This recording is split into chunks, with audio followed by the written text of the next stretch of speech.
Hello students, Majid दा YouTube channel पे मैं आपका अपना माजिद। आज का जो हमारा टॉपिक है वो है क्लास। आपने क्लास सुना होगा। It is a part of sentence which has its own subject and predicate. यानी सेंटेंस का एक पार्ट होता है जिसको अपना सब्जेक्ट एंड प्रेडिकेट होता है। आपके माइंड में सवाल आएगा कि सब्जेक्ट एंड प्रेडिकेट तो सेंटेंस में भी होता है, तो इसको हम क्लास का नाम क्यों देते हैं? वो इसलिए क्योंकि इसके दो काइंड है ना, एक है इंडिपेंडेंट, दूसरा है डिपेंडेंट। जो डिपेंडेंट होता है उस वजह से हम इसको क्लास का नाम देते हैं, क्योंकि उसमें सब्जेक्ट एंड प्रेडिकेट दोनों होते हैं, लेकिन वो किसी और पे डिपेंड करता है अपनी मीनिंग निकालने के लिए। तो आए क्लास पे डिस्कस करते हैं। क्लास की डेफिनेशन आपने सुनी। उसके काइंड हैं दो, एक है इंडिपेंडेंट, दूसरा है डिपेंडेंट। ये डिपेंडेंट ANT या ENT से आप दोनों से पढ़ सकते हैं, लिख सकते हैं।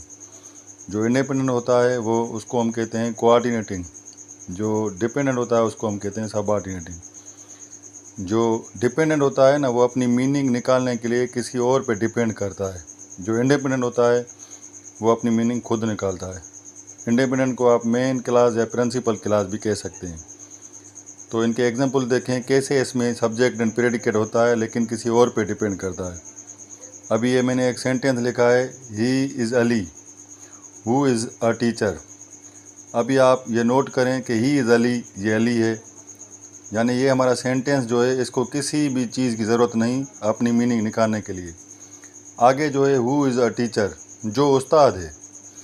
अभी इसमें हु हमारा सब्जेक्ट है, बाकी सारा प्रेडिकेट है। इसमें सब्जेक्ट प्रेडिकेट यानी हेल्पिंग वर्ब या कॉम्प्लीमेंट ऑब्जेक्ट पड़ा है। फिर भी अगर सिर्फ मैं आपको कहूँ हु इज़ अ टीचर, जो उस्ताद है, तो कॉन्सेप्ट क्लियर नहीं होगा। तो ये हमारा जो डिपेंडेंट है ना, इसको ही इज़ अली यानी इंडिपेंडेंट की ज़रूरत है। तो आप समझ गए होंगे कि कैसे इसको सब्जेक्ट एंड प्रेडिकेट होता है लेकिन अपनी मीनिंग नहीं निकाल सकता। अभी दूसरा देखें, if you come I will teach you. अगर तुम आओगे, जस्ट मैं आपको ऐसे कहूँ अगर तुम आओगे, तो कॉन्सेप्ट क्लियर नहीं होगा। आई विल टीच यू, मैं तुम्हें सिखाऊंगा।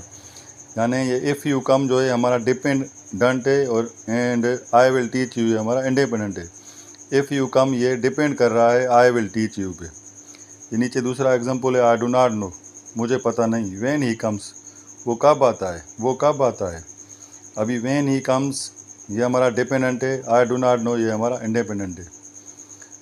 तो जो डिपेंडेंट होता है ना, फिर उसके काइंड होते हैं। उसमें एक आ जाता है noun class, adjective class and adverb class. उनकी सिंपल सी डेफिनेशन मैंने लिखी है। यानी it is a part of sentence having its own subject and predicate and works as noun. अगर नाउन के तौर पे काम करेगा तो ये नाउन क्लास होगा, एडजेक्टिव क्लास, एडवर्ब क्लास। हम अपने नेक्स्ट लेक्चर में आपको ये तीन जो डिपेंडेंट के काइंड है उस पर हम समझाएंगे कि कैसे नाउन का काम कर रहा है, एडजेक्टिव का या एडवर्ब का। ये नीचे मैंने इंडिपेंडेंट क्लास की एंड डिपेंडेंट क्लास की डेफिनेशन लिखी है। इंडिपेंडेंट होता है it does not depend any other to make it sense. जो डिपेंडेंट होता है it depends other to make sense. ये क्लास जब हम लिखते हैं इसमें कंजंक्शन का भी रोल होता है। तो कंजंक्शन पे एंड जो डिपेंडेंट के तीन काइंड हैं हम अपने नेक्स्ट लेक्चर में हम आपको समझाएंगे। यहाँ तक आप ये समझें कि क्लास वो होता है जिसको सब्जेक्ट प्रेडिकेट अपने हो। उसके दो काइंड हैं, डिपेंडेंट, इंडिपेंडेंट।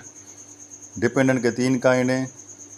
कैसे उसको सब्जेक्ट प्रेडिकेट होते हुए वो किसी और पे डिपेंड करता है, ये एग्जांपल माइंड में रखें। इस पे हम फर्दर बात करेंगे अपने नेक्स्ट लेक्चर में। उम्मीद करते हैं आपको यहाँ तक समझ में आ गया होगा। मज़ीद वीडियोस देखने के लिए चैनल को सब्सक्राइब करें, लाइक करें, बेल आइकन को दबाएं ताकि आप ग्रामर टिप्स से आगाह हो सकें। Thank you.